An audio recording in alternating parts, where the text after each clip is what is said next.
with the Emmy Award winner for Outstanding Live News Program. More Americans watch World News Tonight with David Muir than any other newscast. We have breaking news right now. President-elect Trump is speaking outside Mar-a-Lago, talking about his incoming administration. Let's listen. Indeed, the world. He's a founder and chairman of DMAC Properties, Hussein Sejwani, very respected gentleman. And I'm thrilled to announce today that DMAC will be investing at least $20 billion over a very short period of time into the United States, and they may go double or even somewhat more than double that amount of money. It's a great thing, and I believe he will say that he's doing it because of the fact that he was very inspired by the election. They wouldn't do it without that election, I can tell you. A lot of people wouldn't. You saw last week where we have somebody who's going to go from $100 to $200 billion, and we have many other people, and we'll be bringing some of them out.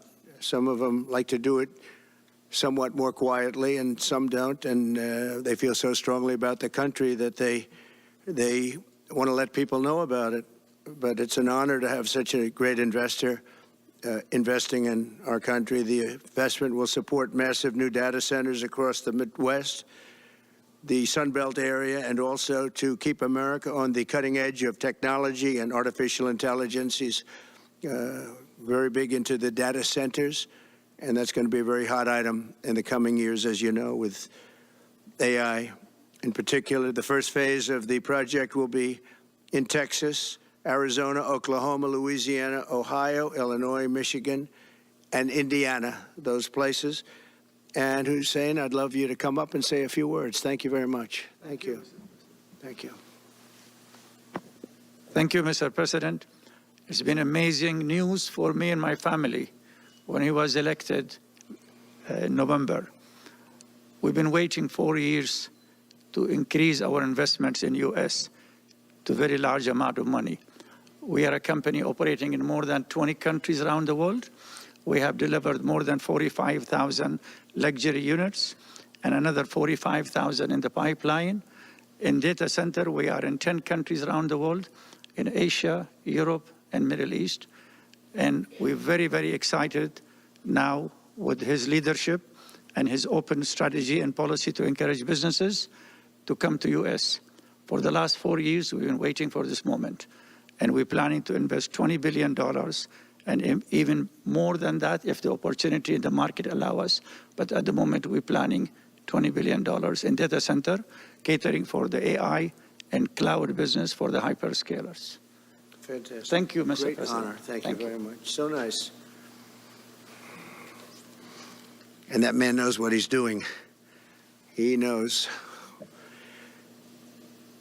So, Hussein, we're going to work with you and make sure everything goes smoothly. We have powers that haven't really been used in terms of environmental. If you invest over $1 billion in the United States, we're going to give expedited reviews to everybody because everyone's afraid they're going to come in and get caught in the quagmire, which is very prevalent in the United States, unfortunately, the quagmire of environmental and various other regulations and rules. And I made it a point of telling people if you invest $1 billion or more, and we'll do this for people with far less too, but we guarantee it. We're going to move them quickly through the environmental process. Sometimes people held up 12, 13, 14, 15 years. I saw it with plants in Louisiana where I got it approved in literally a week. They were through the review in 1 week after spending 14 and a half years trying to get it, and they were going nowhere. It was a terrible thing. So I've been a victim of that myself over the years. And I think I know all the games and all the tricks that are played. And much of it is just done to stop progress. So we're going to be helping you and everybody else that comes to the United States and wants to invest their money, that you don't get tied up for the rest of your life and you can't do anything. This commitment further underscores that many of the greatest business leaders on earth are seeing a very bright economic future for America since the election. As you know, a lot of positive things have happened.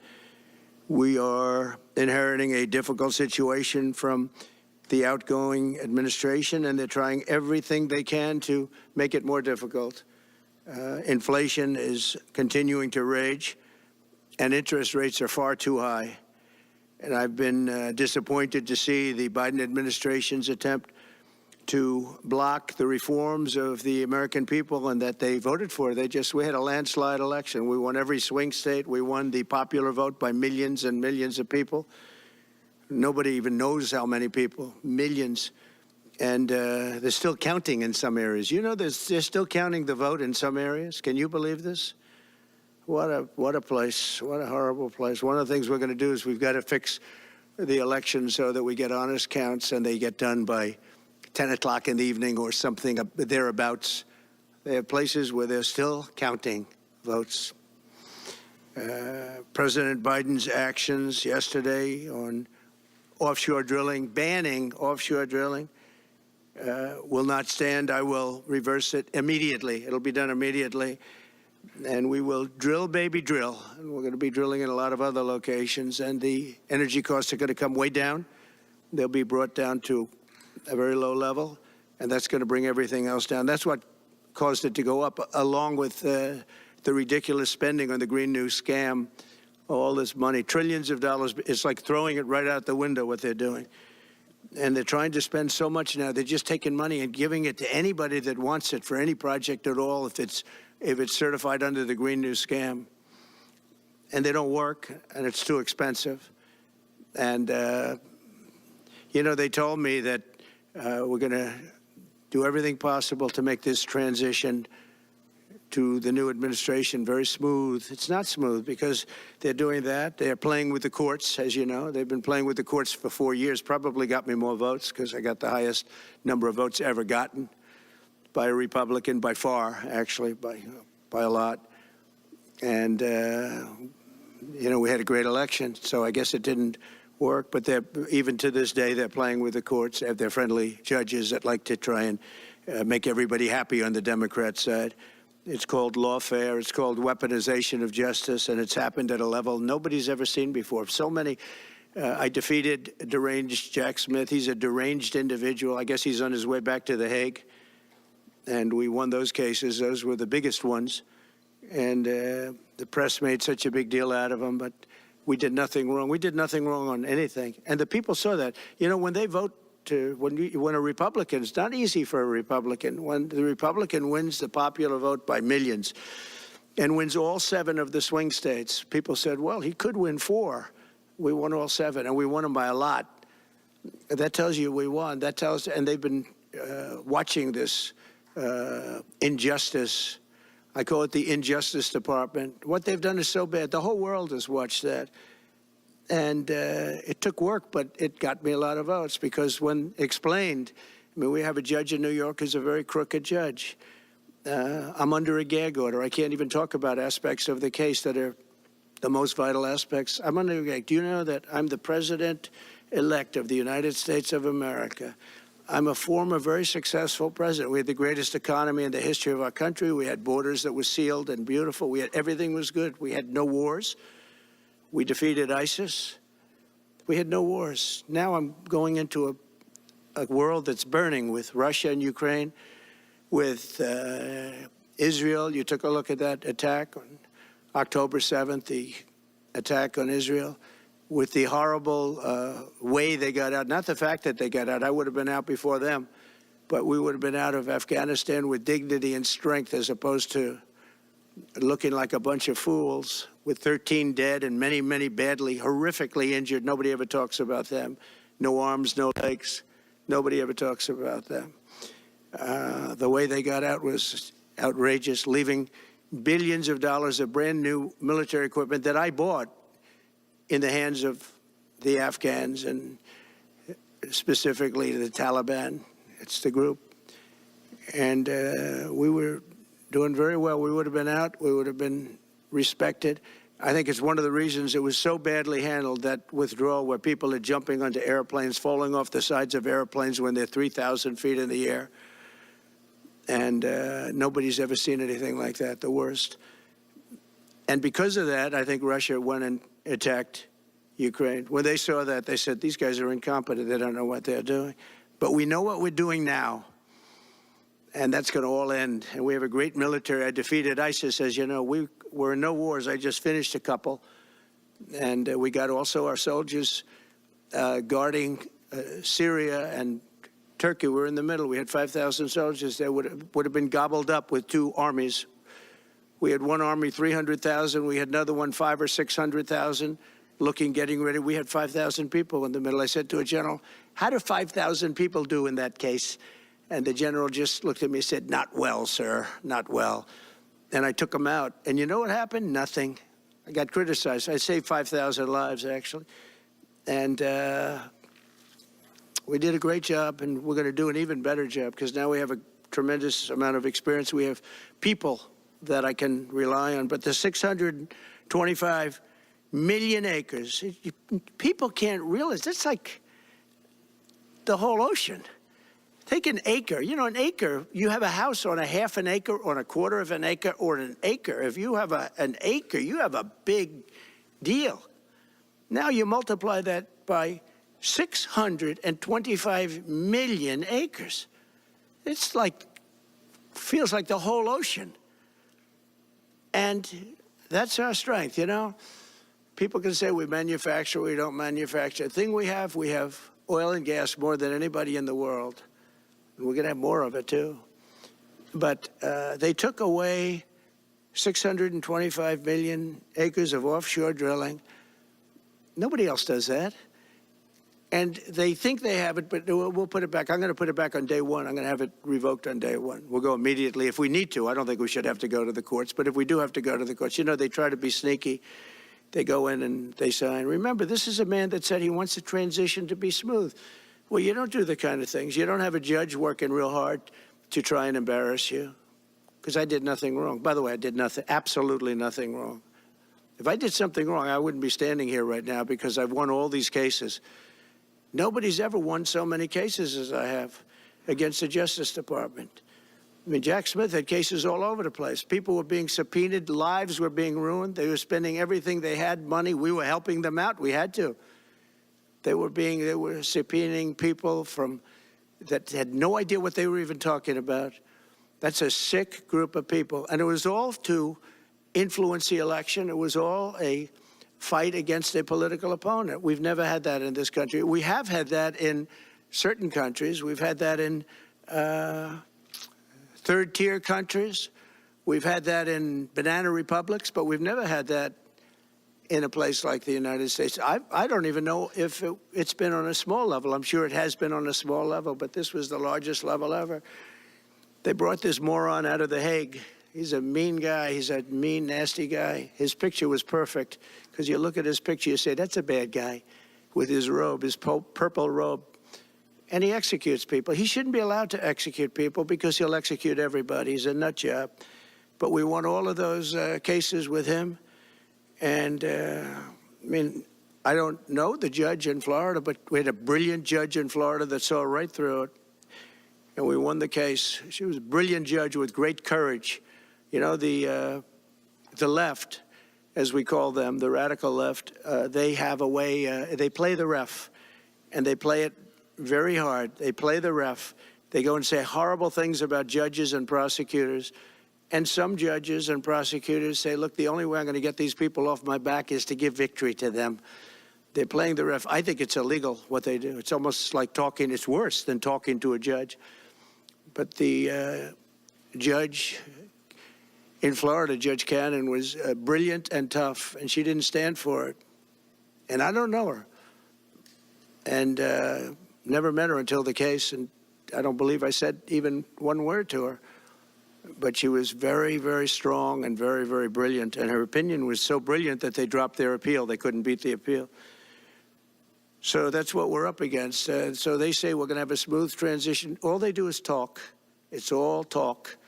Everything they do is talk. We're going to have a smooth transition. And then they take 625 million acres and they essentially landmark it so you can't ever drill there again. Well, we're going to be drilling soon.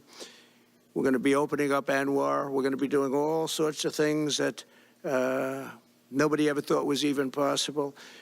But remember and just to get off the subject, because I couldn't believe it when I heard it yesterday, I couldn't believe the size of it. I mean, you put down a map and put this up, it's just massive. And remember that that's worth probably, I mean, I've had estimates, $40 to $50 trillion. That's more than our national debt. Essentially, he's thrown it away. He's thrown it away. He's taken $50 trillion.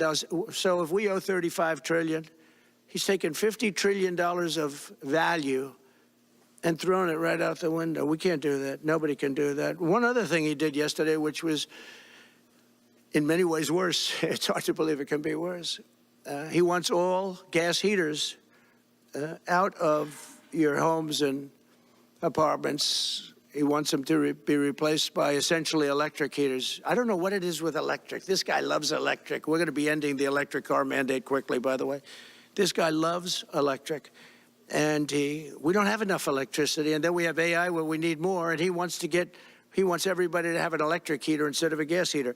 Gas heater is much less expensive. The heat is much better. It's a much better heat. As the expression goes, you don't itch. Does anybody have a heater where you go and you're scratching? And that's what they want you to have. They don't want you to have gas where you don't have the problems of the electric. And the source is plentiful. They're much cheaper to operate. They're much better. They work much better. They look much better. 60% of homes and apartments have gas heaters. He wants them all removed quickly. These people are crazy. There's something wrong with them. There's something wrong with them. They also want to go back, and they have already started that, to when you buy a faucet, no water comes out because they want to preserve. Even in areas that have so much water, you don't know what to do. It's called rain. It comes down from heaven. And they want to do, no water comes out of the shower. It goes drip, drip, drip. So what happens, you're in the shower 10 times as long, you know. No water comes out of the faucet. You want to wash your hands. They want to go back to even stronger than what they have right now. As you know, I ended that policy. You can have all the water you want. Makes no difference. It comes weird, especially in certain areas. We have so much water, we don't know what to do with it. But these are all things. They want very, very little water to go into your dishwasher, almost none. And you know what people do? They just keep pressing, pressing, pressing, keep it going. They end up using more water. Likewise, washing machines. They want in your washing machine to have very little water coming out of the washing machine. So when you wash your clothing, you have to wash it 4 times instead of once. You end up using more water. We're a party of common sense, and things that I'm telling you now is really all about common sense. On January 20th, we'll turn the economy around very quickly, because right now when I think of our economy, I think about inflation. That's what we have. We have inflation, I believe, at a level that we never had before. There's never been anything like it. And over the next 4 years, the United States is going to take off like a rocket ship. But really, it's already doing it. If you take a look, just last month, SoftBank announced the $200 billion. I think it'll be 200. He said between 100, and I said, how about making it 200? And he sort of said yes, but let's say it's 100, but it might be 200, right, Brian? Dollars, United States, creating more than 100,000 jobs. Hussein just announced a tremendous investment that he's going to make, and that's money that's in the bank. He's going to come and do it, and he'll do a great job, and he'll build the best centers in the country, I guarantee, because I know the way he builds. Since my election, the stock market has set records. The S&P 500 index has broken above 6,000 points for the first time ever, never even close. In a single month, small business optimism soared 41 points. It's not a 41. It went up 41 points. And that's the largest in the 39-year history of the group that does it. According to Gallup, the American people's confidence in the economy has just surged to the highest level in history. That's why I have a news conference like that. I take the greatest business leaders in the world. I say, hey, do you want to say you're going to invest the money? They're not looking for news conferences. They're saying, what am I doing here? They go in and they invest money. But it's good to know where the smartest business people in the world are investing, and they're investing in the United States. So we've done this all in 2 months of not being there. You know, we haven't been there. And It's pretty amazing, and we think we're going to do some really great things, really great things. We're being respected again all over the world. The Panama Canal is a disgrace, what took place at the Panama Canal. Jimmy Carter gave it to them for $1, and they were supposed to treat us well. I thought it was a terrible thing to do. You know, it's the most expensive structure ever built in the history of our country, relatively. It would be the equivalent of substantially over $1 trillion today. We lost 38,000 people. Think of it, 38,000 people, they died from malaria, mosquitoes. They were unable to stop the mosquitoes. They paid people 5 times more to take the job. Many of those people died. We gave it away for $1. But the deal was that, you know, they have to treat us fairly. They don't treat us fairly. They charge more for our ships than they charge for ships of other countries. They charge more for our Navy than they charge for navies of other countries. They laugh at us because they think we're stupid, but we're not stupid anymore. So the Panama Canal is under discussion with them right now. They violated every aspect of the agreement, and they morally violated it also.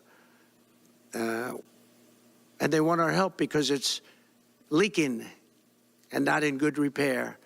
And they want us to give $3 billion to help fix it. I said, well, why don't you get the money from China? Because China's basically taken it over.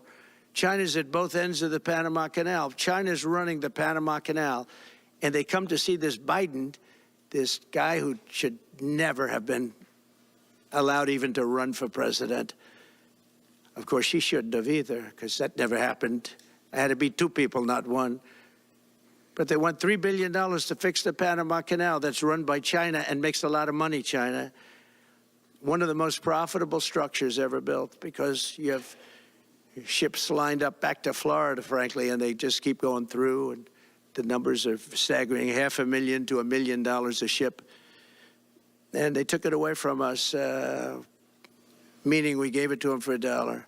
But not going to happen. What they've done to us, they've charged us, they've overcharged our ships, overcharged our Navy. And then when they need repair money, they come to the United States to put it up. We get nothing. Those days are over. Working with the Republican majorities in Congress, will cut taxes, slash regulations, raise wages, and boost incomes at a pace the world has not seen before, and certainly not from our country. We had a big chunk of it for the first 3 years prior to COVID coming in my administration. We had the greatest economy in history. We cut the most regulations in the history of our country, and I did that all in 4 years, by 4 times more than any other president cut. We did that in 4 years, and we were just getting started. We'll impose new tariffs so that the products on our stores will once again be stamped with those beautiful words, made in the USA. And we are not treated well, as you know, by Canada. Canada is subsidized to the tune of about $200 billion a year, plus other things. They don't essentially have a military. They have a very small military. They rely on our military. It's all fine, but, you know, they got to pay for that. It's very unfair. I have so many great friends. One of them is the great one, Wayne Gretzky. I said, run for prime minister, you'll win it'll take 2 seconds. But he said, well, am I going to run for prime minister or governor? You tell me. I said, I don't know, let's make it governor. I like it better. But no, something's going to have to be done. Same thing with Mexico. We have a massive deficit with Mexico, and we help Mexico a lot. They're essentially run by the cartels, and can't let that happen. Mexico's really in trouble, a lot of trouble. Very dangerous place. And we're going to be announcing at a future date pretty soon. We're going to change, because we do most of the work there, and it's ours. We're going to be changing, sort of the opposite of Biden, where he's closing everything up, essentially getting rid of $50 to $60 trillion worth of assets. We're going to be changing the name of the Gulf of Mexico to the Gulf of America, which has a beautiful ring that covers a lot of territory. The Gulf of America, what a beautiful name. And it's appropriate. It's appropriate. And Mexico has to stop allowing millions of people to pour into our country. They can stop them. And we're going to put very serious tariffs on Mexico and Canada, because Canada, they come through Canada too. And the drugs that are coming through are at record numbers, record numbers. So we're going to make up for that by putting tariffs on Mexico and Canada, substantial tariffs. And we want to get along with everybody, but, you know, they have to, it takes two to tango. We're approaching the dawn of America's golden age. It's going to be a golden age for America. We have things that nobody else has. We have more natural resources. We have, number one, nobody knew that until I came along. I made us number one. We're number three. I made us number one in a very short period of time in drilling.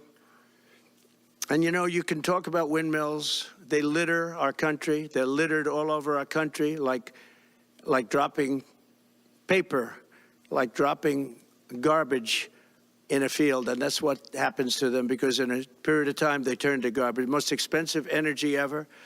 They only work if you get subsidy. The only people that want them are the people that are getting rich off windmills, getting massive subsidies from the U.S. government. And it's the most expensive energy there is. It's many, many times more expensive than clean natural gas. So we're going to try and have a policy where no windmills are being built. You know, off the coast of New Jersey, they want to build like 200 windmills. The people are going crazy. Nobody wants them, and they're very expensive. They don't work without subsidy. You don't want energy that needs subsidy. Energy is a good business. You don't need subsidy. But when you build these massive towers, I mean, they're 25 stories tall, 40 stories. They have 170 stories tall. The blades, they take 3 ships to ship them. It's crazy.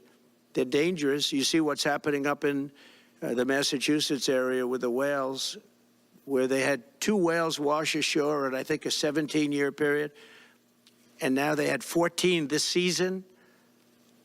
The windmills are driving the whales crazy, obviously. And they had actually over, I think, 125 or something over a number of years.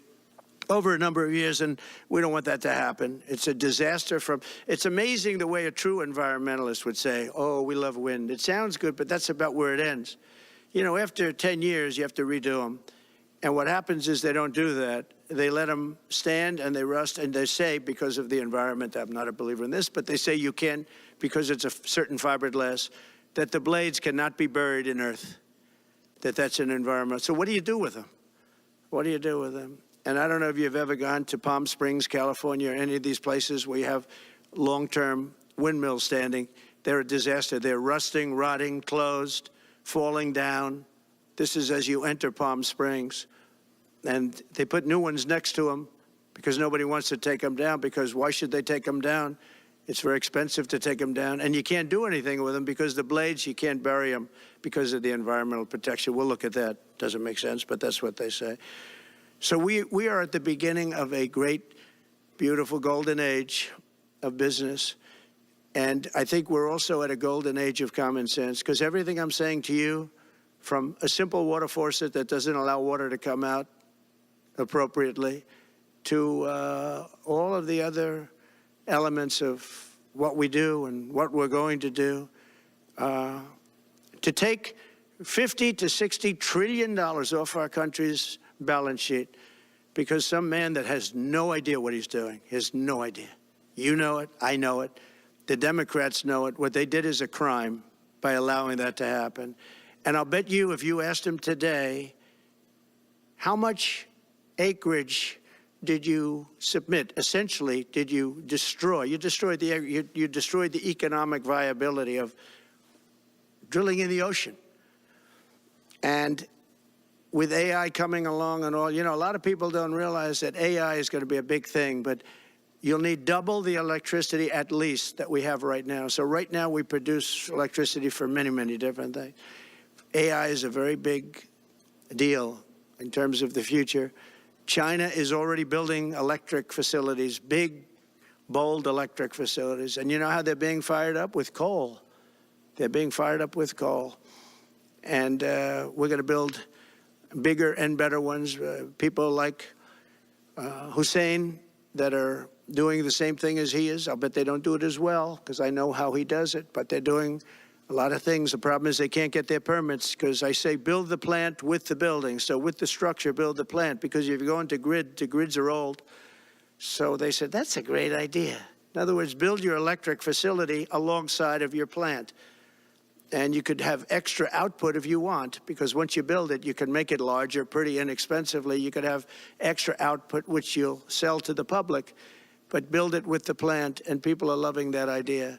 So we're going to have a lot of fun making America great again, and it's going to happen, I think, very, very quickly. It's already happened. So I would say this, and this has been pretty openly reported by the news.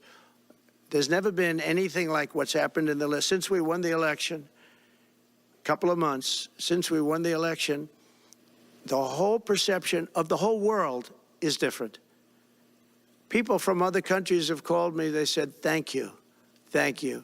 The perception of the whole world is different. We're going to have to settle some big problems that are going on right now. We're going to have to settle up with Russia, Ukraine. That's a disaster. I look at numbers every week, the number of people being killed in that war. People don't know, mostly soldiers now.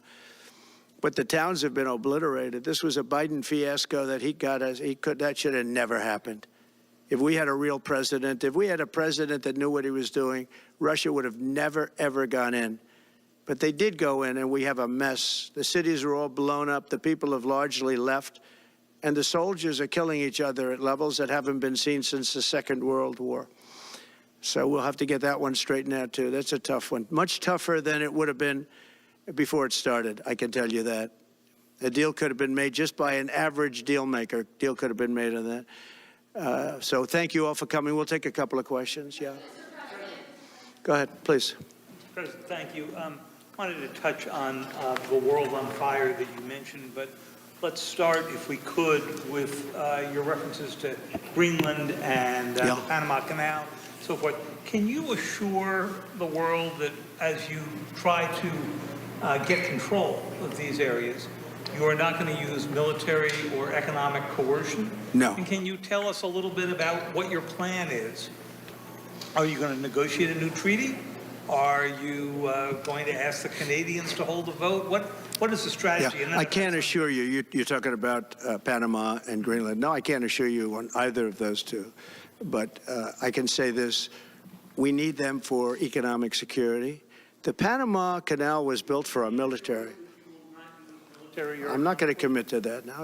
It might be that you'll have to do something. Look, the Panama Canal is vital to our country. It's being operated by China. China. And we gave the Panama Canal to Panama. We didn't give it to China. And they've abused it. They've abused that gift. It should have never been made, by the way. Giving the Panama Canal is why Jimmy Carter lost the election, in my opinion, more so maybe than the hostages. The hostages were a big deal. But if you remember, and nobody wants to talk about the Panama Canal now because, you know, it's inappropriate, I guess, but because it's a bad part of the Carter legacy. But he was a good man. Look, he was a good man. I knew him a little bit, and he was a very fine person, but that was a big mistake. Giving the Panama Canal to Panama was a very big mistake. We lost 38,000 people. It cost us the equivalent of $1 trillion, maybe more than that. Probably the most expensive, they say it was the most expensive structure, if we call it a structure, which I guess you can, ever built. And giving that away was a horrible thing. And I believe that's why Jimmy Carter lost the election, even more so than the hostages. Those two things. If I could just follow up on Ukraine and Iran, the two negotiations you'll be heading into. On Ukraine, you said just before it's a lot more complicated now. Much more complicated. Do you believe... Because it would have never started. Right, but it has started. Well, not only started, the cities are largely knocked down. So you've got what you've got. At this point, to hold on to leverage in dealing with President Putin, would you make a commitment to the Ukrainians that you will keep supporting them during the negotiations? Well, I wouldn't tell you if that were the case. Would you make a commitment to provide a security guarantee if they do enter into an armistice or a ceasefire along the lines that the French and the Germans? So, you know, a big part of the problem was Russia for many, many years, long before Putin said you could never have NATO involved with Ukraine. Now, they've said that. That's been like written in stone. And somewhere along the line, Biden said, no, they should be able to join NATO. Well, then Russia has somebody right on their doorstep, and I could understand their feeling about that. But there were a lot of mistakes made in that negotiation. And when I heard the way that Biden was negotiating, I said, you're going to end up in a war. And it turned out to be a very bad war. And it could escalate. That war could escalate to be much worse than it is right now. They can never join NATO. Well, my view is that it was always understood. In fact, I believe that they had a deal, and then Biden broke it. They had a deal, which would have been a satisfactory deal to Ukraine and everybody else, but that Biden said, no, you have to be able to join NATO. And that's always been, and nobody knows more about NATO than I. You know, years ago, when I first started this, I didn't know too much about NATO, but I got it right anyway. I said, they're taking advantage. I'm the one that got, and the Secretary General was here, as you know, 2 weeks ago, saying that if it weren't for me, NATO wouldn't even exist right now, because I raised from countries that weren't paying their bills. At that time, 28 countries, 20 of them were not paying their bills, 21 to be exact. They weren't paying, or they were paying a very small portion. And I raised over $680 billion. That was the number he gave, by saying, if you don't pay, we're not going to protect you. And as soon as I said that, the money came pouring in. But Obama could have said it. Other people could have said it. Bush could have said it. Nobody said it but me. I took a lot of heat. They said, oh, that's a threatening statement. Well, they weren't paying their bills. I said, we're not going to protect you if you're not paying the bills. So in a true sense, I saved NATO, but NATO's taken advantage of us. And one of the problems that I have, and I've said it openly, I said it to President Zelensky, Europe is in for a tiny fraction of the money that we're in. Now, whether you like that situation or not, Europe is much more affected than the United States. We have a thing called the ocean in between us, right? Why are we in for billions and billions of dollars more money than Europe? And, you know, they're a similar size, a little smaller, but they're a similar size economy as the United States when you add them up. And yet Europe is in for a small fraction of the number the United States is in. Now, Biden could have called them up during the term. That's what I did. I said, you have to pay your bills. And they all, one stood up. I won't say who. You'll probably have it, because the papers, the media hated to report on it. But a prime minister stood up from a country, you know, a famous meeting of 28 nations with no press, no anybody in the room. He stood up. He says, does that mean if we don't pay our bill, and at that point it was 2%, it should be 5%. It should be 5%, not 2%. But at that point it was 2%. But many people didn't pay. Some people didn't pay anything. But many people were way, including Germany. Germany was at less than 1%. You're going to press for 5%? Well, I think NATO should have 5%, yeah. Well, you can't do it at 2%. I mean, at 2%, every country, if you're going to have a country in a regular military, you're at 4%. I think they should be, you know, they're in dangerous territory. I think you should be, they can all afford it, but they should be at 5%, not 2%. I'm the one that got them to pay 2%. But a gentleman stood up, a prime minister stood up, and he said to me, sir, could I ask you a question? You're saying we have to pay our bills. If we don't pay our bills, will the United States protect us from Russia? I said, if you don't pay, you mean you're delinquent? He said, yes. He said, if you're delinquent, we will not protect you. I took a lot of heat. Although it was somewhat closed door, I took a lot of heat from the media. And you know what happened? The money started pouring in. That's why NATO has money. And the Secretary General said it was the most incredible thing he had ever seen in a negotiation. Now, if I would have said, yes, we will, nobody would have paid. If I would have loved to say, yes, we'll protect you even if you don't pay. But that's not the way life works. Mr. President, two questions related to each other. First, you said on your first day of office, you're going to pardon January 6th defendants. Are you planning to pardon those who were charged with violent offenses? Well, we're looking at it, and we have other people in there. And as you see, I guess 24 or 28 people came now from the FBI. That came out very quietly. Nobody reported it, but they had people in some form related to the FBI. They had 4 or 5 people that were strongly related to the FBI. We have to find out about that. We have to find out about Hezbollah. We have to find out about who exactly was in that whole thing, because people that did some bad things were not prosecuted. You know, I see it all the time, and you see it too. People that were doing some bad things weren't prosecuted, and people that didn't even walk into the building are in jail right now. So we'll be looking at the whole thing, but I'll be making major pardons. Yes, please. Please. On Jack Smith's report. Good afternoon, Mr. President. It's good to see you again. Two questions about Syria and the ongoing war in Gaza. About Syria, the Pentagon disclosed last month the U.S. has some 2,000 troops in Syria. That's almost double the number initially we were told of 900. Will you keep that troop capacity the same upon taking over? Well, I won't tell you that because that's part of a military strategy, but I will say it was Turkey. Turkey's been after that country in different names and different forms and shapes for 2,000 years. Those people that went in are from Turkey. And President Erdogan is a friend of mine. He's a guy I like, respect. I think he respects me also. He's the one that didn't go after certain people after I requested that he not. You know who I'm talking about, the Kurds. I don't know how long that's going to, because they're natural enemies. They hate each other.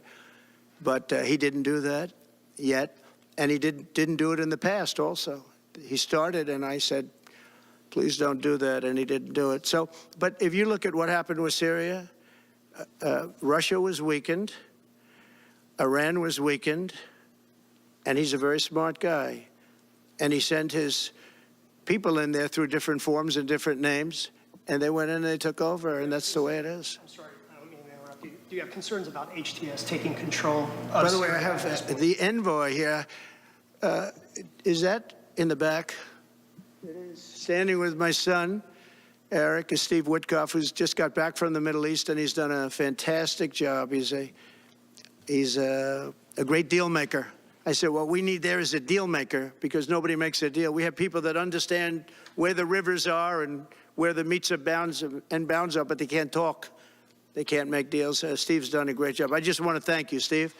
You've been working endlessly for months, and he's working specifically on the hostages, trying to get them back. Well, that was my second question. Is Hamas Steve, come up for a second. Maybe you might want to say a couple of words. Sir, I didn't- Hamas released another hostage I didn't know Steve was going to be here, actually. Neither did I. He's done a fantastic job, and it's a dangerous job, too, and we appreciate it. He didn't know about this kind of danger and the other deal-making he does. Now he sees a lot of big danger. Come on up, Steve. Mr. President, can I ask you a second part of that?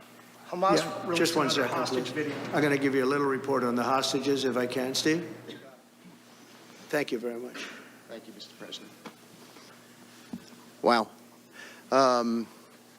Well, I think we're making a lot of progress, and I don't want to say too much because I think they're doing a really good job back in Doha. I'm leaving tomorrow back to go to Doha, but I think that we've had some really great progress, and I'm really hopeful that by the inaugural, we'll have some good things to announce on behalf of the President.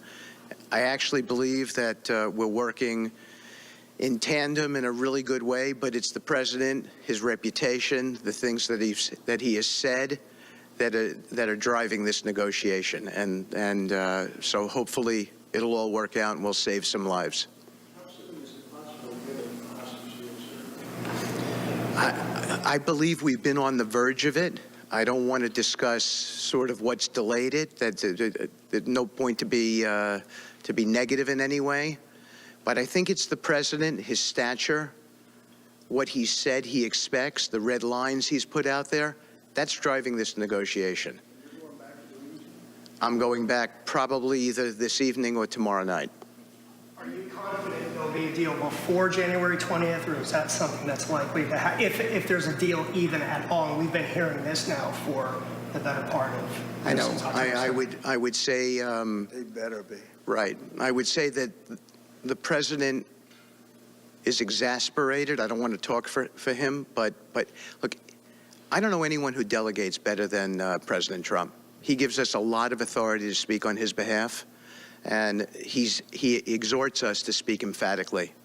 And emphatically means you better get it, you better do this, because the alternative... Do you think they're waiting for President Trump to take office? No, I think they heard him loud and clear. Better get done by the inaugural. But when you say all hell will be Before I paid, take office. that all hell must be paid if they don't release the You know what that hostages. means, don't you? Well- Do I have to define it for you? Look, all No, I know hell you're not will gonna break out. telegraph If what- those hostages aren't back, I don't want to hurt your negotiation. If they're not back by the time I get into office, all hell will break out in the Middle East. Can you elaborate? And it will not be good for Hamas, and it will not be good, frankly, for anyone. All hell will break out. I don't have to say anymore, but that's what it is. And they should have given them back a long time. They should have never taken them. There should have never been the attack of October 7th. People forget that. But there was, and many people are killed. They're no longer hostages.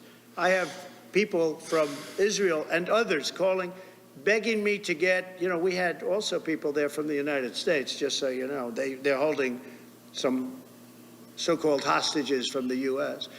But I've had mothers come to me and fathers crying, can I get the body of their son back? Can I get the body of their daughter back? That beautiful girl where they threw her in the car, pulled her by her ponytail and threw her in the car like she was a sack of potatoes. I said, what happened to her? Sir, she's dead. Like a 19, 20-year-old beautiful girl. And the way they treated her. And I just say it this very simply. Steve's got a job to do. He's a great guy, great negotiator, great person. They respect him over there already. It's what we needed over there. We have people that know everything about the Middle East, but they can't speak properly. They don't know. He's a great negotiator. That's what I needed. I could have sent that gentleman right over there, Hussein. He's a great negotiator. There are people, they're rare. Great negotiators are very rare, like a great surgeon. But we have the right person. But I tell this, I don't want to hurt the negotiation. If the deal isn't done before I take office, which is now going to be 2 weeks, all hell will break out in the Middle East. Okay? Thank you, Mr. President. You've done a great job. Thank you. Mr. President, more than 140 police officers were injured by rioters on January 6th. Will you pardon anyone who attacked a police officer? Well, the only one that was killed was a beautiful young lady named Ashley Babbitt. She was killed, and there was actually somebody else that was killed, also a MAGA person, but people don't give it 100% credibility. I'm going to find out about it, and we're going to find out. But Ashley Babbitt was killed. She was shot. She had never been shot. She was shot for no reason whatsoever. In fact, they say that she was trying to hold back the crowd, and the crowd was made up of a lot of different people, so we'll see. But I will tell you this, the person that was killed was Ashley Babbitt. The other thing is, when they talk, there was never charges of insurrection or anything like that. But if there were, this would be the only insurrection in history where people went in as insurrectionists with not one gun, okay? And let me tell you, the people that you're talking about have a lot of guns in their home for hunting and for shooting and for entertainment, a lot of good reasons. But there wasn't one gun that they found. And why didn't they find the bomber, the pipe bomber? They know who the pipe bomber is. The FBI knows who it is. The status of the FBI has gone down so far, and the status of the DOJ, or as I call it, the Department of Justice, it's the Department of Injustice, being laughed at all over the world. And hopefully with Pam Bondi and with Kash Patel and with other people that we're putting in, that will all come back.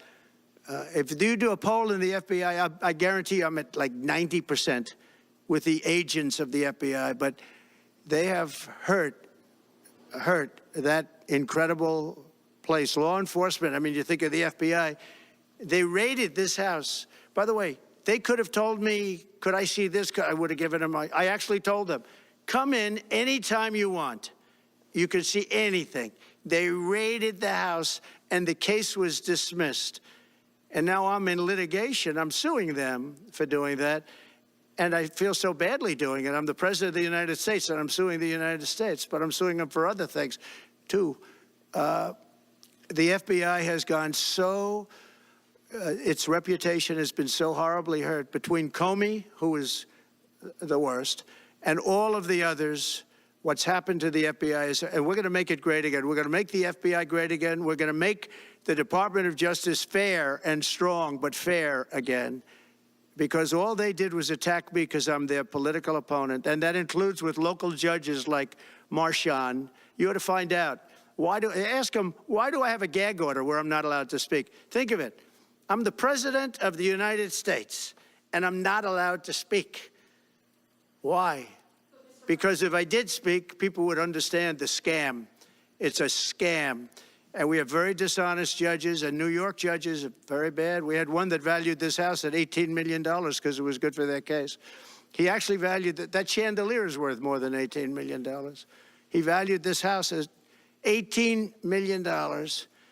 And we have another one who was so nasty, so horrible, such a brute, most vicious, vile person. These are New York judges. But we've won most of the cases, so we're very happy about that. Please. Back on Greenland, your position is clear, but have you directed your staff to take any specific actions to draw plans? And can you elaborate again? You didn't rule out military coercion. Well, we need Greenland for national security purposes. I've been told that for a long time, long before I even ran. I mean, people have been talking about it for a long time. You have approximately 45,000 people there. People really don't even know if Denmark has any legal right to it. But if they do, they should give it up because we need it for national security. That's for the free world. I'm talking about protecting the free world. You look at, you don't even need binoculars. You look outside, you have China ships all over the place. You have Russian ships all over the place. We're not letting that happen. We're not letting it happen. And if Denmark wants to get to a conclusion, but nobody knows if they even have any right, title, or interest. The people are going to probably vote for independence or to come into the United States. But if they did do that, then I would tariff Denmark at a very high level. Have you asked your staff to draw plans for acquisition? I mean, are you active? No, we're not at that stage, but we have people. I haven't even entered office yet. Secondly, sir, Elon Musk has drawn some criticism and a lot of attention for some of his actions and provocative statements about foreign affairs, including in Europe. Your reaction to that, is that appropriate for... You mean where he likes people that tended to be conservative? I don't know the people. I can say Elon's doing a good job, very smart guy. I don't know the people you're talking about. He was, I know he said some negative things about a couple of people that are running for office, but that's not so unusual. Yes, please.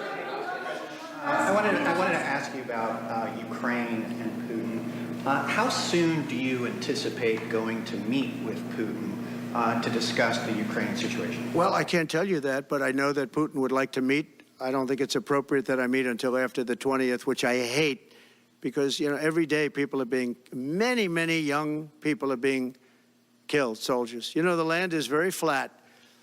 And hundreds of thousands of soldiers from each, many hundreds of thousands from each side are dead. And they're laying in fields all over the place. Nobody to even collect. There's landmines all over. It's a disaster. But it's very flat. It's great. It's farmland. And it's very, very flat. And the only thing that stops a bullet is the human body. And the human body is stopping a lot of bullets. Within the first 3 to 6 months? I hope to have 6 months. First 3 to 6 months. No, I hope long before 6 months. Look, Russia's losing a lot of young people, and so is Ukraine. And it should have never been started. That's a war that should have never happened. I guarantee you, if I were president, that war would have never happened. Who would you like to nominate to replace Michael Barr as vice chair of the military? I'll be announcing somebody. Mr.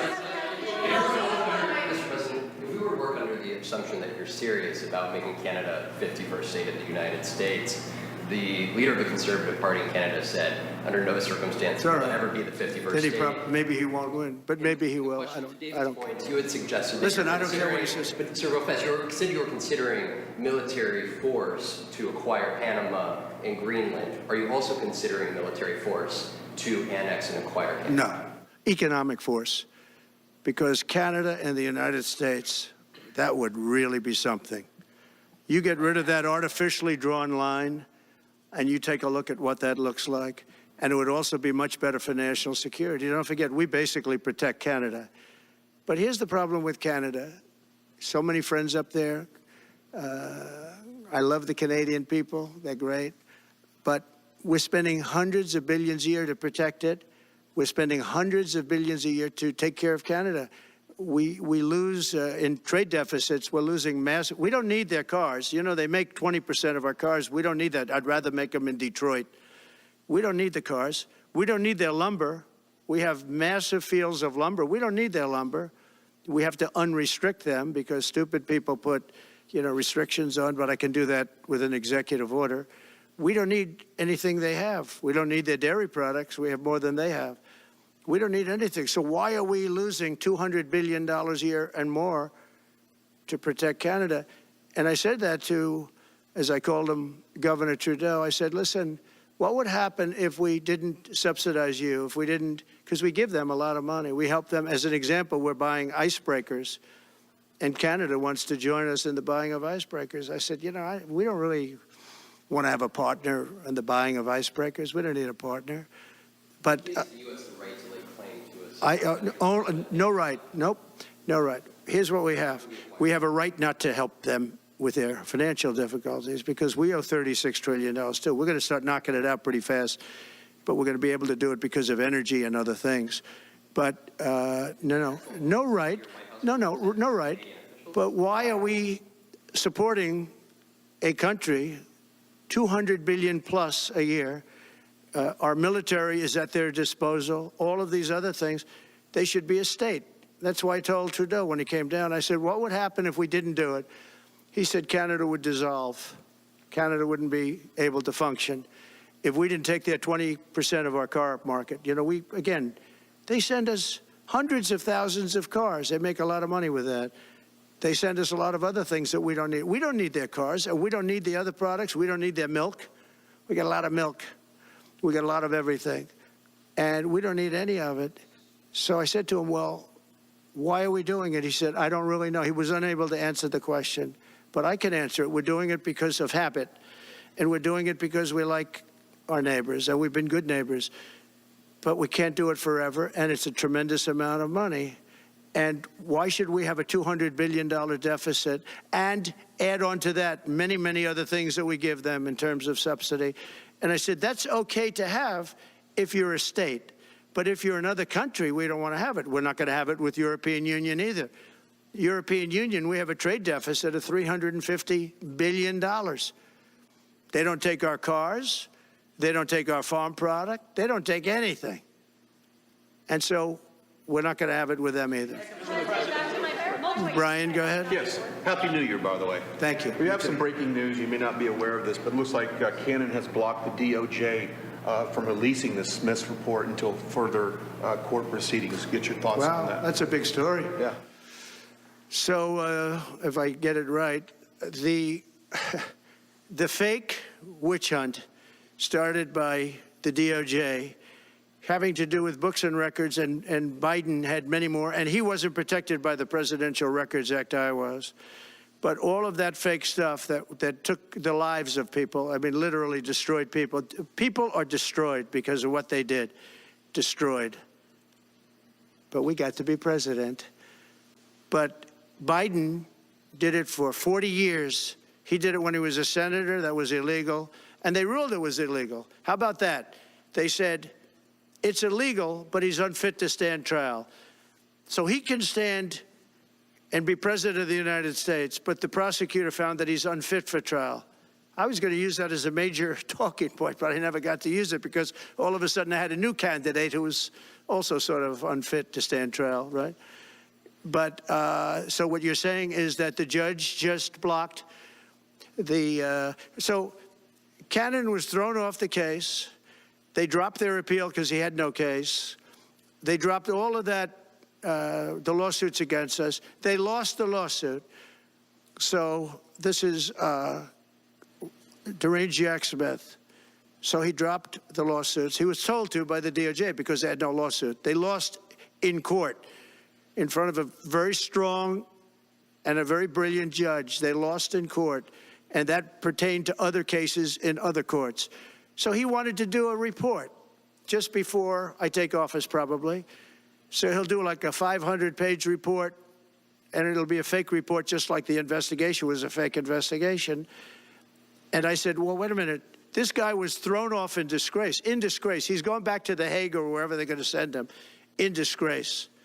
Because he failed so badly. Because it was a fake case against a political opponent. They thought they were going to use this to beat me. So what you're saying is I'm just hearing that they're not allowed to issue the report. So if they're not allowed to issue the report, that's the way it should be, because he was thrown off the case in disgrace. Why should he be allowed to write a fake report? It'll only be a fake report. That's great news. Yeah. Good. And if I can just follow up real quickly, you want to comment, many Americans are angry that we're sending millions of dollars every month to the Taliban. Do you anticipate? It's not even believable. Billions of dollars, not millions, billions. We pay billions of dollars to essentially the Taliban, Afghanistan.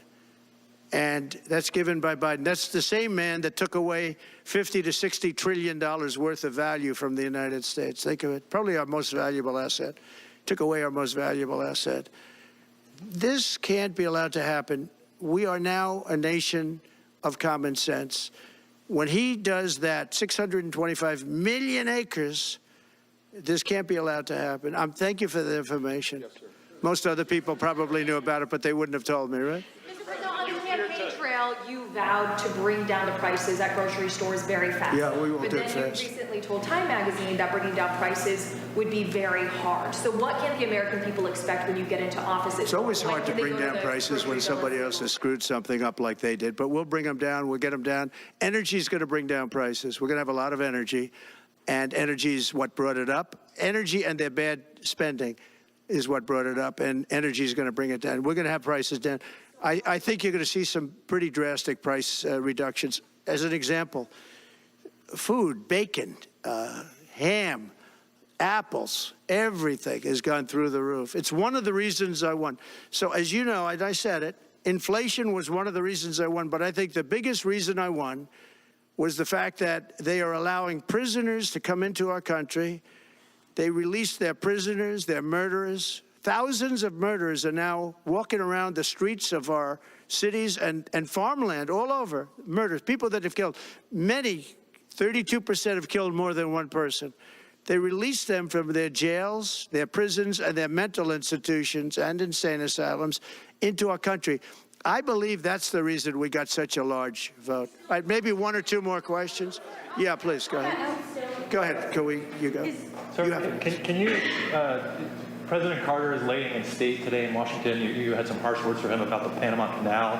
Is there any disconnect there? Do you feel a little bit bad about doing that on this day? No, I liked him as a man. I disagreed with his policy. So, hey, he thought giving away the Panama Canal was a good thing. I think it cost him the election. That and the hostages. I actually think that was a bigger factor, because that's a deal that just should not have been made. But again, this was a question that was asked of me. I didn't bring it up. I didn't want to bring up the Panama Canal because of Jimmy Carter's death. But people don't bring it up. But, you know, you and other people have asked me about it. No, it's a deal that I was very strongly against. I was a young guy when this took place. But just why would we spend all of that money, lose 38,000 people to malaria, the mosquito? They were dying. It was horrible what was happening. They paid them 4 times more than they would make in the United States, but they knew they were going to go over there and die. And they died in the jungles of malaria. There was nothing we could do to stop it. 38,000, and then we gave it away for $1. Congress, sir. Without getting your agenda through Congress, you appeared to open the door in your radio interview yesterday for a 2-bill approach. Is it still your preference for one big, beautiful bill, as you have said? Well, I like one big, beautiful bill, and I always have, I always will. But if 2 is more certain, it does go a little bit quicker because you can do the immigration stuff early. Now, you have to understand, for immigration and for the wall, we won the case on the wall. You know, they tried to sell the wall for 5 cents on the dollar, by the way. And we had, fortunately, a judge that stopped that. But they were already discarding the wall. And 5 cents on the dollar. And you know what they were doing? They were calling us up and saying, we'll sell it back to you at 200 cents. In other words, double what we paid for it. So they were going to buy it from this guy for 5 cents on the dollar. They were making deals. And fortunately, we had a very smart judge that stopped it cold. I think he called for an investigation, too, and he should. But think of it. They were selling the wall. That was exactly the wall that the Border Patrol wanted. That was designed by them. Steel, concrete, rebar, exactly as they want. Very, very heavy steel, very powerful steel, hard to cut. Very, very heavy 7,000-pound concrete, which is a very strong concrete. Everything was top of the line. very expensive, would be double what we paid for it then, 6 years ago. But let me just tell you, they were selling it for 5 cents on the dollar to people, and those people were calling us, asking us to pay them 200 cents because it's a good deal because we can have it immediately. And you know what immediately is? Just leave it in place. No, the papers haven't written that, though. That deal is like all the other things that these people do. These people either hate our country or they're very stupid. And I don't believe they're stupid because nobody can cheat on elections like they cheat and be stupid. They either hate our country or they're stupid. So remember what I said, because nobody wants to report it. They were selling the wall for 5 cents on the dollar and trying to resell it back to us for 200 cents or less, but for 200 cents on the dollar. That's a nice return. They announced that it will stop putting fact checks on posts on its website. And Meta said today it would stop putting fact checks on its website and instead allow community to fact check. Well, I watched their news conference, and I thought it was a very good news conference. I think they've come a long way. Meta, Facebook. I think they've come a long way. I watched it. The man was very impressive. I watched it. Actually, I watched it on Fox. I'm not allowed to say that. Say it? Do you think he's directly responding to the threats that you have made to him in the past with these pictures? Yeah, probably. The last time you were here, you were asked a question about the U.S. possibly launching a preemptive strike on Iran. You said you wouldn't answer that question. On who? Obviously, on Iran. The U.S. launching a preemptive strike on Iran's nuclear facilities. And I said, I don't talk about it. It's a military strategy. But it is a legitimate question. It's not really, because only a stupid person would answer it. Look, it's a military strategy, and I'm not answering your questions on military strategy. All right, one more. Brian, go ahead. Brian. Could you give us a preview of what you might be talking to leaders of Congress who are expected to come here in the next couple of days? And you've got a very supportive Congress behind you. Yeah, they're great. So we have a wonderful Republican Congress. We have a leader that I have a lot of confidence in. I think he's going to be, hopefully, a great leader, a great speaker. And we have a leader, by the way, in the Senate I think has been great. John Thune has been doing a fantastic job. But it goes through the House first. And the question is whether or not we do the 2 bills or 1 bill. And, you know, look, I can live either way. I like the idea of the 1 big bill, but I can live either way. But they'll be coming down. The senators also will be coming down. And then ultimately we'll be meeting in the White House in a few weeks. But right now this is the winter season. You know, they sort of call this the winter White House. It was built, I don't know if you know this, Marjorie Meriwether Post and E.F. Hutton built this. It was the greatest of all the estates in our country. And I saved it, and I got a lot of credit for saving it. Most of these big, great houses have been knocked down in Palm Beach, just about all of them, actually. And they, you know, you'd build 10 mansions on one site, but we saved it. But this was built as the Southern White House, and she gave it to the government. And, by the way, Jimmy Carter gave it back. He said it's too expensive for the United States. So I didn't realize that. Real quick, I was just told. Actually, Jimmy Carter, Nixon was through Watergate. He came down. Nixon came here once. And he thought it was incredible, but he had a thing called Watergate, if anybody remembers that. And so he had other things on his mind, to put it mildly. And Jimmy Carter felt that it was too extravagant for the country. So fortunately for me, he gave it back to the foundation, and I bought it from the foundation. President, on reconciliation, some Republicans saying in trade for a massive bill that you and they share the interest in, they want to see big spending cuts. Do you agree with that? And Well, I'm okay with spending cuts. I like spending cuts. Just, I'm on the record for spending cuts. And the debt ceiling was given to us. It shouldn't have been, but it was put in our lap. And what I want in terms of debt ceiling isn't the ceiling. I just don't want to see a default. That's all I want. I never talked about spending more money necessarily than all I want to see is no default. Because nobody knows what would happen if there was a default. It could be 1929 and it could be nothing. But that was put into our lap. And it shouldn't have been, but it was. And so we'll handle it. But debt ceiling is not about raising a lot of money. It's really just about extending it. I just want to see an extension. Mr. President, sir, on immigration. How much can you do by executive order, are you planning to do on executive order when it comes to immigration? And how much do you want Congress to tackle this issue? And also on day one, well, I had the safest border in the history of our country by far. You remember the famous chart that I brought down. I love that chart very much for a lot of reasons. But I have the safest border by far in the history of our country. And when I took it over, it was a mess. Nothing like it is now. This is 10 times worse. I got elected because of the border the first time, and I think I got elected largely because of the border the third time. And the second time I did equally well. Well, not as well as the last time, but I did very well. And I will say, this was too big to rig. You know the expression? Too big to rig. They couldn't do it. They tried, but they couldn't do it. I didn't get very much from Congress at all. I just said that we're being invaded, and I took the money out of the military. Much of the wall, I built over 500 miles of wall. Much of that wall was built through money that I put into the military. We took it out because we couldn't get things from Congress in those days, and we took it out. And that wall was built largely with money coming from the military. So, very simple. I went to the military, I said, our country is being invaded by very similar, nothing like what's invading our country now. They weren't releasing prisons into our country, and they weren't releasing mental institutions in, but some bad dudes were coming in, right? And I said, our country is being invaded. And I took that money largely from the military. I was sued 9 times by the Democrats in Congress, and I won all those suits. And we ended up building 571 miles of wall. Once that wall was built, they start going around it. So we're going to add another 200. That would have been up in 3 weeks. And then we had a very unfortunate election result. And they said, we don't want to put it up. We'll sell it. And they started selling it for 5 cents on the dollar. What a second. So we'll do this again. I just want to thank everybody very much. I'm just telling you, this will be the golden age of America. This is the golden age of America. We're going to have a great country again. We're a country right now under siege. We have so many different problems, and nobody respects us overseas, but now they do. The Italian prime minister, as you know, came here the other night, just flew in and flew out. She wanted to see me.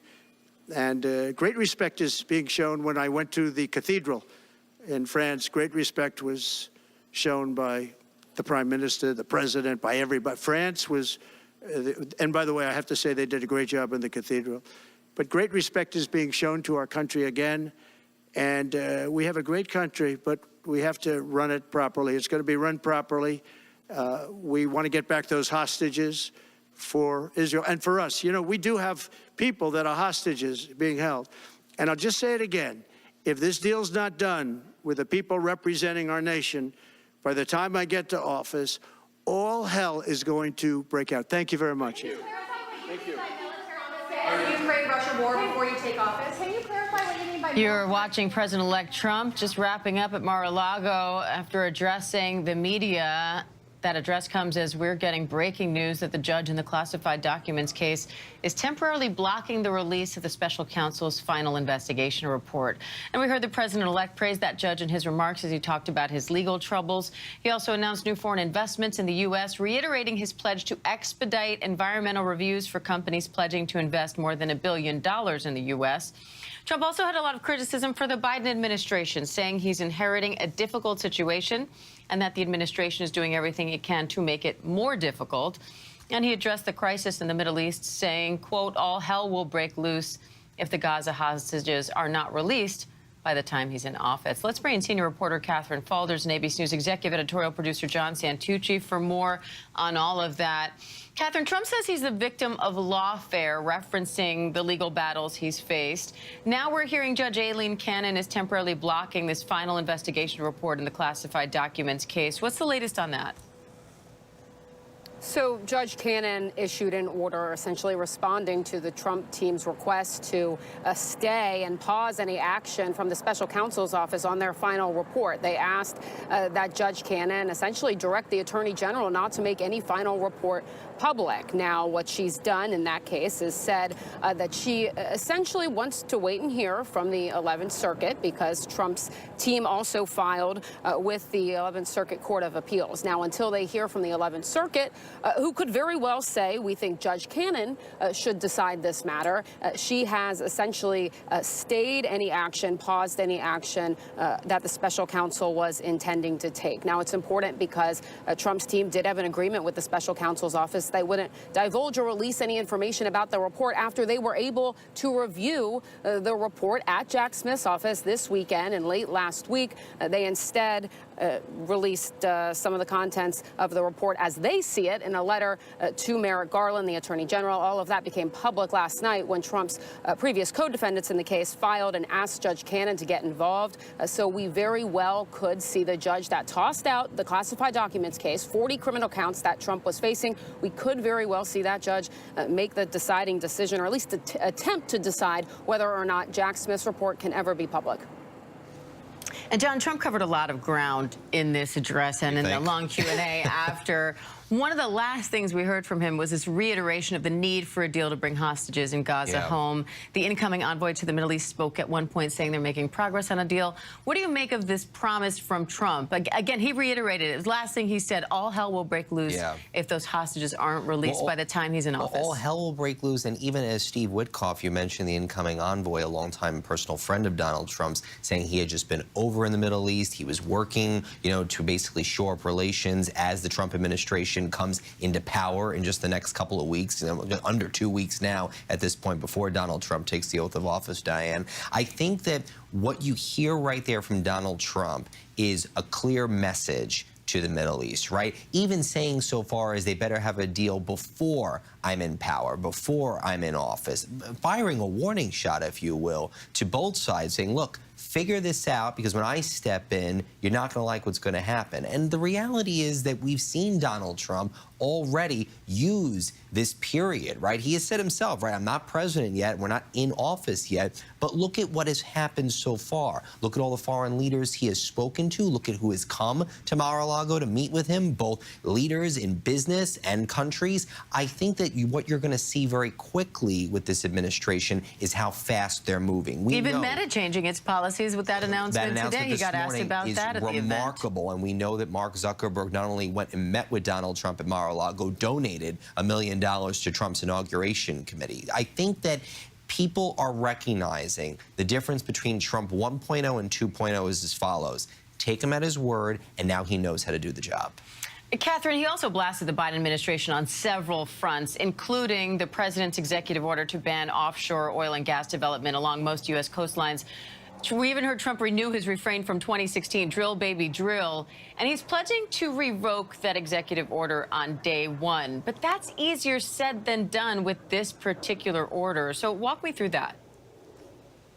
Yeah, there's questions about how he can exactly do this. Of course, he can go in on day one, his first year, and issue an executive order to revoke a Biden-era executive order. But this one is a little bit different, and that's because the law that Biden used to make sure that this executive order was in place, it used a different law, a law that's called the Outer Continental Shelf Lands Act. And what does that mean? That's written as a presidential action, and under the authority of that law, it's essentially permanent. So it differs from many other Biden executive actions and how they're in place. So it's not really clear how Trump can just easily revoke that. His lawyers are surely going to have to do some legal analysis, given that that is a pretty major loophole that appears to be making this difficult for them, given that it has this permanent authority. Maybe it's something they go to the courts about. But again, it's not going to be as easy as Trump at least portrayed that it would be during his remarks. Catherine, he also renewed his criticism of the Panama Canal. He brought up taking control of Greenland, saying we need Greenland for national security. At one point, he also talked about Canada. What's the latest on all of that? Yeah, and he didn't rule out using the military to essentially take control of Panama Canal and Greenland, which is just a pretty extraordinary potential policy to have on the table there, or action by the U.S. military. Again, not totally sure how that will work, but an extraordinary admission. And of course, this comes as you've seen him posting multiple times about the Panama Canal and Greenland. He's said since 2016, as John well knows, during the first administration, he's always floated this idea of buying Greenland, and obviously it's an obsession of his. He has his son over there now. Donald Trump Jr. is traveling over there with members of Trump's political and personnel team. Now, of course, they're saying that that that visit is a personal visit, that it doesn't have to do with anything that Trump is proposing here. At the same time, Trump is posting on his social media that he's hearing good things from over there, so surely it potentially is more than a personal trip. John, Trump also blamed the U.S. withdrawal from Afghanistan on U.S. withdrawal from Afghanistan for Russia invading Ukraine. He said they saw that we didn't know what we're doing, but we know what we're doing now. So he wouldn't commit to supporting Ukraine in the Q&A there. What are you hearing from his inner circle in terms of how he's going into this and what his strategy is when it comes to the war in Ukraine? Well, I think that one of the things that he has been very clear on is that he does want to insert himself into this to make a deal. And you've seen already President Zelensky of Ukraine has made overreaches to Donald Trump, has spoken to him. We know from reporting there's a lot of questions about the conversations Donald Trump has had with Vladimir Putin over the last several years while he's been out of office, but certainly over the last several weeks since he won the November election. I think that what we've already seen so far is the team that they've put in place, right? Bringing Witkoff up is a great example, right? Everybody that has been advising and working with Donald Trump during this transition is literally right there at Mar-a-Lago nonstop. You know, look at over the weekend, right? We talk about the foreign leaders that have been there. He mentioned it. Giorgia Meloni, the Prime Minister of Italy, was there. His incoming Secretary of State, Senator Marco Rubio, is there with him. I think that one of the things that we have heard in some ways is that it's interesting. There are parts of the incoming administration that are ready to hit the ground running. There are others that are still a work in progress. We've obviously seen the reporting about personnel. That's something that they're trying to staff up all the agencies. They have thousands of positions to get ready to go. But there are other areas that I would say they're leaning into quite heavily. And my sense on it is that on foreign affairs, they are. On immigration, they are. Look at the team they've already built out there with Tom Homan in that role, building out a whole infrastructure along with Stephen Miller, who's now a deputy chief of staff in the incoming administration to deal with the crisis on the southern border.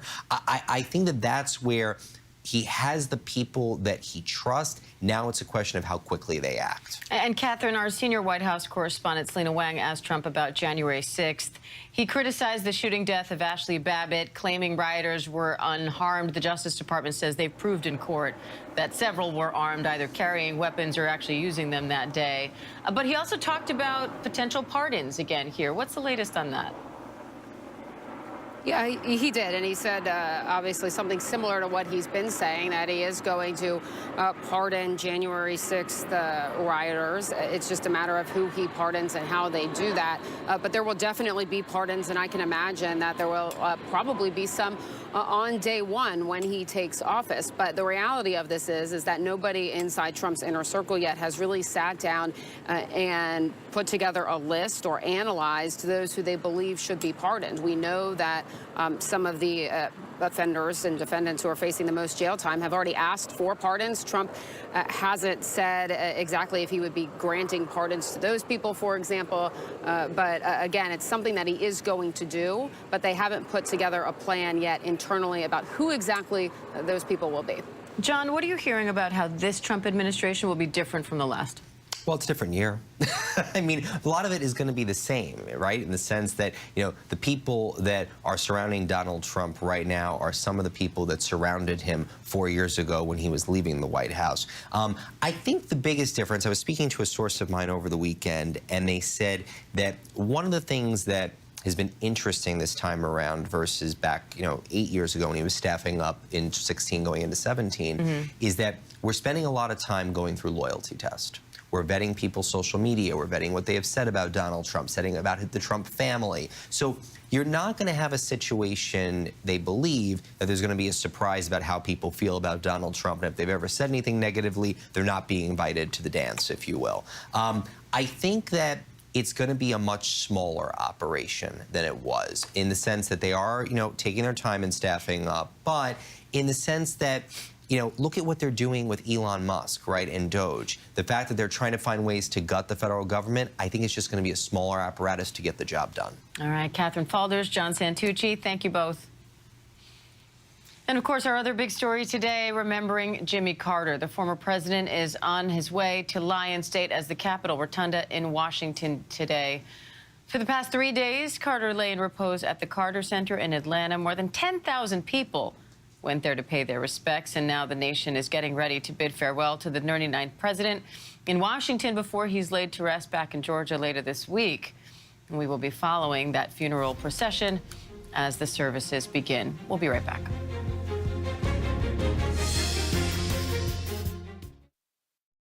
When you order Domino's online, we'll give you a free pizza to use in the future. So you'll have an emergency pizza when you need it most. Here you go. Thank you. No matter the reason, when life gives you lemons, Domino's gives you free pizza. Enjoy. Thanks.